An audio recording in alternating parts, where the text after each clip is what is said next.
Number 2, IQ. And so when we talk about IQ, we're talking about how do I use my fundamentals and my skill set in order to win the game.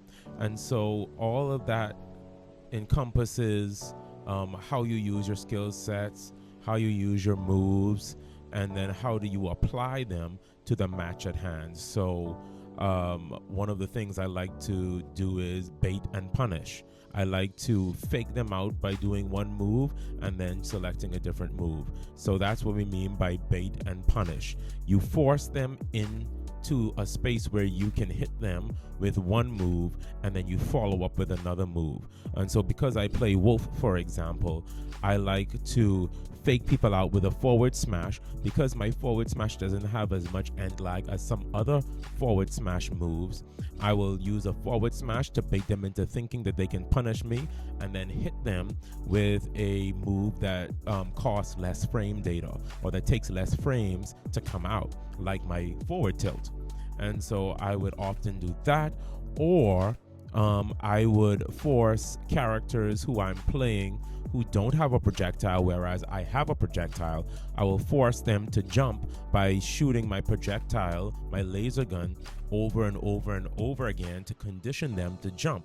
And once they jump, I will shoot my laser at a distance, and here's where the IQ comes in.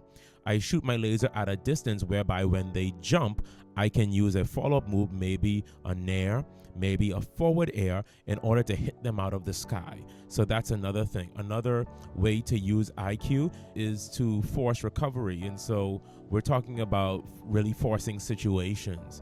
That's how IQ manifests itself in one dispensation. So for example, if you hit somebody off stage and you know that they like to recover low, and you can punish them if they recover higher, then use a move that puts pressure on the lower part of the stage to force them to come high so that you can punish them, or vice versa.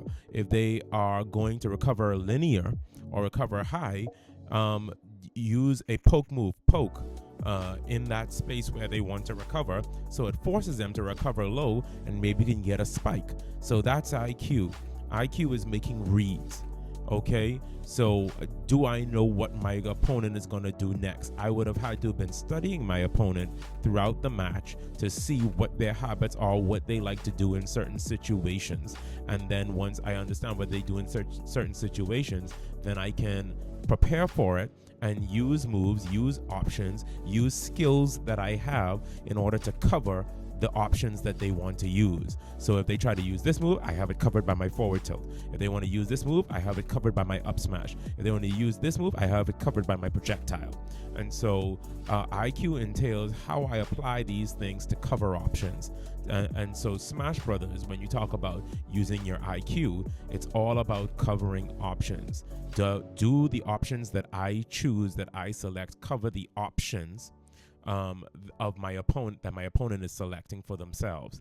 And so that's really the crux of it. If I'm going to knock them off the stage and they're going to get up off the ledge, do I know that they're going to do a get up attack? Do I understand that they're going to jump off the ledge? Do I understand that they're going to roll onto the stage? So if I can make that read, if based on what I've seen from my opponent lets me know that they're about to get up attack, then I can run up shield, and when they get up attack, I can hit them with a upwards nair. Jump off the ground and nair them, or I can dash back and run up and grab them, and then I can start a combo, or potentially set up for a down spike or a kill confirm.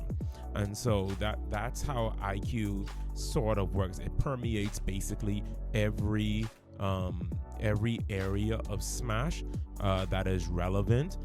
You need IQ when you do neutral game to know which option you're going with, rock, paper, or scissors. Are you going aggressive? Are you going passive? Are you waiting?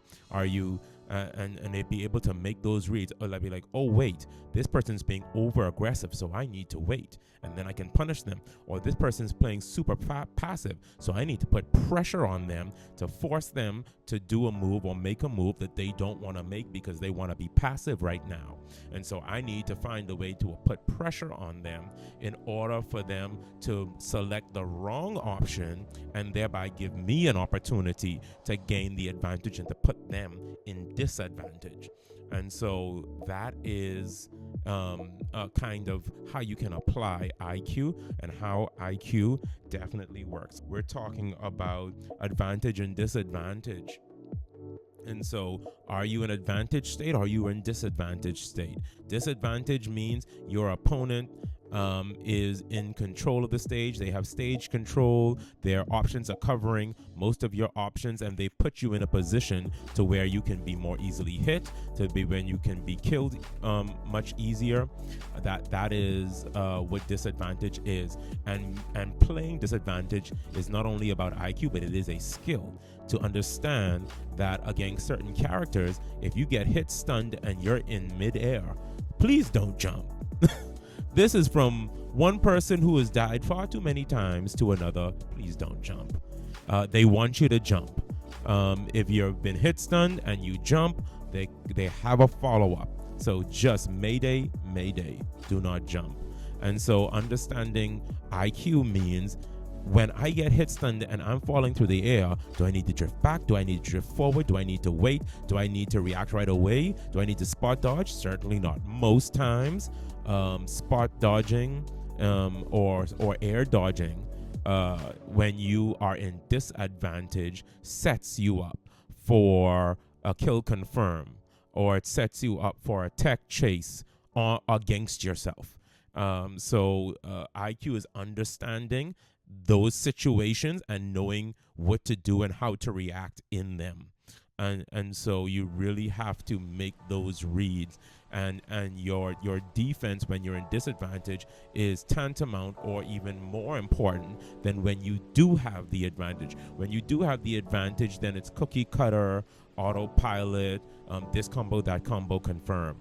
But when you are in disadvantage, you really have to get creative and understand how to mix up your opponent to make them think that they can attack you because you look vulnerable, but you actually understand the timing of your fast fall, or how to roll and shield, or some other option in order to get them to drop their guard. You want your opponent to drop their guard when they're in advantage so that you can shift the momentum and get a better positioning.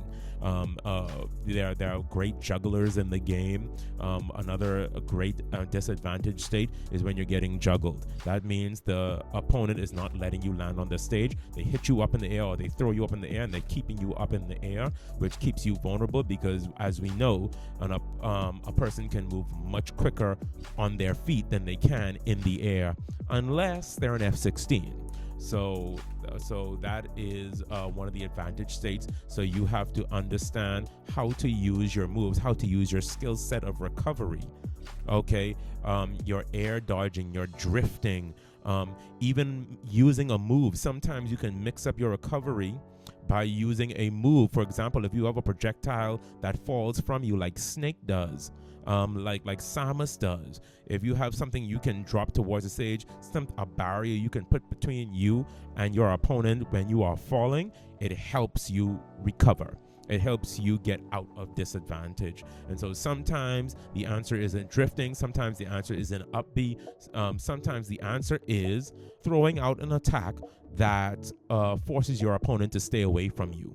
That forces your opponent not to approach you when you are on the descent, or when you are approaching the stage from off stage. So that is some different ways to think about IQ.